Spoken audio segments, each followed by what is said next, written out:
चिदानंद सदगुरु साईनाथ महाराज की जय। ओम साई राम। मित्रों, आज का ब्लॉग आप सभी हमारे साईं परिवार के लिए विशेष लाभकारी और कल्याणकारी है, क्योंकि आज के ब्लॉग में हम अपने साईं परिवार के लिए बहुत ही विशेष ब्लॉग लेकर के आए हैं। इसमें साईं बाबा की ऊदी की महिमा के बारे में साईं बाबा ने खुद कहा है कि जो द्वारकावती की सीढ़ियों को चढ़ेगा और मेरी ऊदी का इस विधि से प्रयोग करेगा, निश्चित रूप से उसके जीवन में कभी कोई रोग नहीं आएगा, कोई कष्ट नहीं आएगा, जीवन हमेशा सुखमय होगा, जो भी मनोकामना होगी वह पूरी होगी। साईं बाबा स्वयं इन बातों को कहे। ये बात है, नासिक जिले में एक व्यक्ति रहते थे मालेगांव में। मालेगांव में उनका जो भतीजा था वो तपेदिक से पीड़ित। तपेदिक एक ऐसा रोग होता है जिसको हम लोग टीबी कहते हैं या कोई और चीज़, या कोढ़ भी बोल सकते हैं। उसका उन्होंने शल्य चिकित्सा भी कराया, बहुत चीज़ें कराई, लेकिन वह ठीक नहीं हो रहा था। तो कुछ लोगों ने कहा कि आप इनका दैवीय उपचार कराएं। साईं बाबा एक ऐसे संत हैं, ऐसे सच्चे गुरु हैं जिनकी दिव्य दृष्टि से ही यह रोग दूर हो जाएगा। तो जब वह इधर उधर भटक चुके थे, हर डॉक्टर को, बड़े बड़े डॉक्टरों को उस समय दिखाया, और वह द्वारकावती में आए और साईं बाबा के सम्मुख अपने भतीजे को, उस बालक को उनके चरणों में रख दिया। रखने के बाद बोले कि बाबा, आपके पास बहुत बड़ी उम्मीद लेकर आए हैं। जो आपकी दृष्टि अगर पड़ जाती है तो आपके इस दृष्टि से ही लोग ठीक हो जाते हैं। ऐसा आशा के साथ हम आए हैं और हमारा भी कल्याण होगा। बाबा को दया आया। बाबा ने खुद यहीं पर बाबा ने बोला कि ये द्वारकावती है, इस मस्जिद की, द्वारकावती की जो सीढ़ियाँ चढ़ता है उसके जीवन के समस्त रोग दोष दूर हो जाते हैं। और बाबा ने अपनी ऊदी दिया, कहा इसका लेपन करिए, और कुछ ही दिनों में वह बालक स्वस्थ हो गया। अब यहाँ कहानी में जो टर्निंग पॉइंट आता है, आप ध्यान दीजिएगा। तो जब बालक स्वस्थ हो गया तो परिवार के लोग कुछ दिन बाबा के सानिध्य का लाभ लिए, बाबा का आशीर्वाद प्राप्त किया, और जब बालक स्वस्थ हो गया तो वो लोग फिर लौट गए। उनके एक, उस लड़के के मतलब भतीजे के एक चाचा थे, जो काका थे, वो डॉक्टर थे।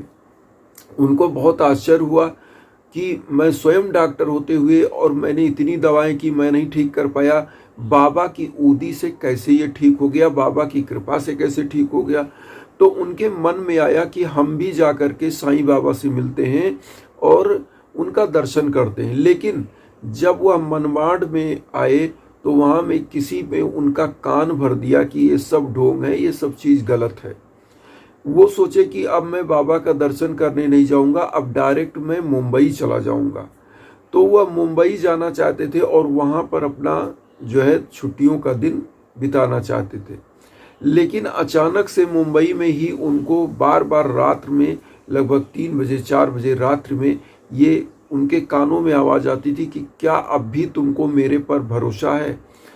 वो ये चीज़ सुनते सुनते उनके मन में आया कि मैं बाबा को देखने जाऊंगा। लेकिन उनका एक पेशेंट था जिसको इतना ज़बरदस्त ज्वर था कि उसके शरीर का ताप ही कम नहीं हो रहा था, मतलब उसका टेम्परेचर ही नहीं कम हो रहा था, इतना दिव्य उसको ज़बरदस्त बुखार होता था।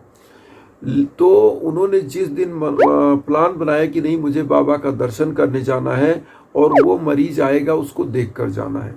जब वह मरीज आया तो उसका जो ज्वर ख़त्म नहीं हो रहा था, बाबा का जाने का, शिरडी जाने का उन्होंने प्लान बनाया, और उस उनके मरीज का जो पेशेंट था उसका ज्वर शांत हो गया और शिरडी जाने का उनका मार्ग प्रशस्त हुआ, और वह शिरडी बाबा के दर्शन के लिए गए।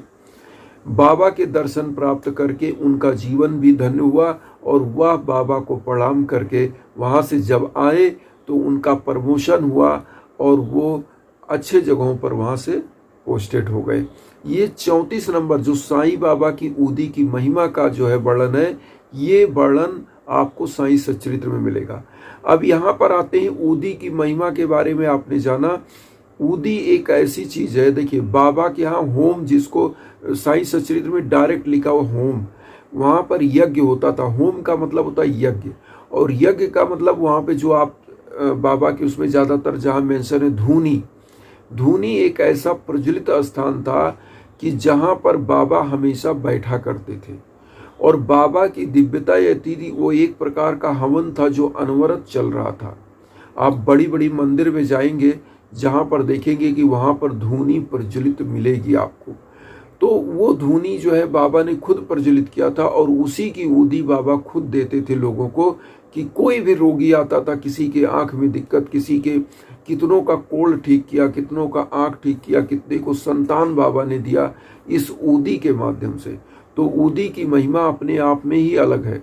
इसीलिए हम कहते हैं आप कहीं भी रहें, ऊदी को नहाने धोने के बाद अपने मस्तक पर जरूर धारण करें।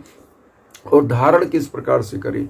बाबा का 11 वचन पढ़ें, क्योंकि जो बाबा ने यहाँ 34 नंबर अध्याय में आप पढ़ेंगे तो बाबा ने खुद कहा है कि इस मस्जिद की सीढ़ियों पर, अर्थात द्वारकावती है ये, और द्वारकावती की सीढ़ियों पर जो चढ़ेगा उसको कभी रोग दोष नहीं होगा। और इस ऊदी का प्रयोग है। तो ऊदी का प्रयोग कैसे करें?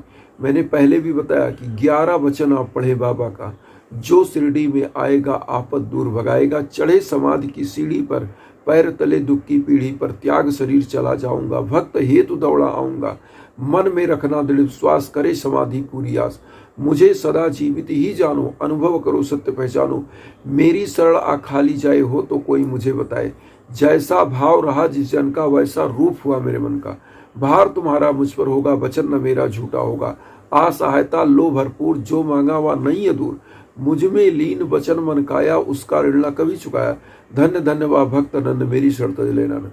बाबा का यह 11 वचन पढ़िए, ऊदी को मस्तक पर लगाइए, आप देखिएगा कभी आपका वेग कोई रोक नहीं सकता। तो बाबा का यह जो ऊदी है यह अपने आप में दिव्य है, और दिव्यता इसलिए है कि आपकी श्रद्धा और सबरी बाबा में है।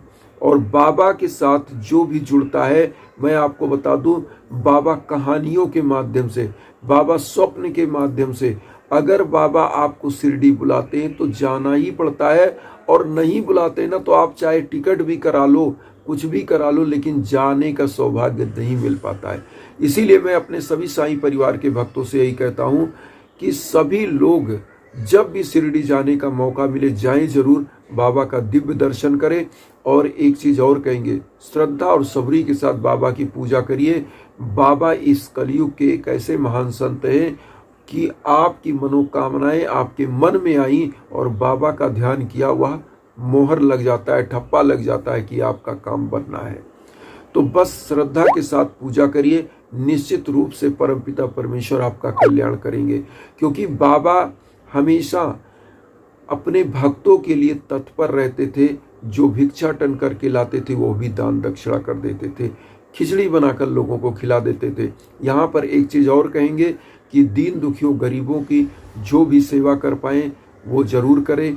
और जब जीवन में भीषण बाधाएं आएँ तो यज्ञ याजन जरूर कराना चाहिए। मैं इसलिए कहता हूँ कि ये यज्ञ याजन क्या होता है, जब आपके नाम आपके गोत्र पर संकल्प होकर जब हवन होता है, यज्ञ होता है, तो होता क्या है कि आप विश्व के कोने में कहीं हो, आप तक वह ऊर्जा पहुंचती है और आपका जीवन कृतार्थ होता है। आपकी चीज़ें बनने लगती हैं, जैसे दाम्पत्य जीवन का दिक्कत है, संतान प्राप्ति का दिक्कत है, रोजी रोटी का दिक्कत है, घर में कला का वातावरण है, ग्रह बाधाएं हैं, इसके लिए दिव्य हवन होता है। और इस दिव्य हवन के लिए हमारे इंस्टाग्राम पर आइए, कहीं भटकने की जरूरत नहीं है। हमारे लायक जो संभव है निश्चित रूप से हम आपके लिए तत्पर हैं। और वसुधैव कुटुंबकम की जो भावना हम लेकर चलें, उसमें आप सभी लोग अपना आशीर्वाद, चैनल को सब्सक्राइब करके दीजिए। उन साई परिवार तक वीडियो को जरूर शेयर करिए जो किन्हीं कारणों से कष्ट में, दुख में। इसी भावना के साथ ओम साई राम।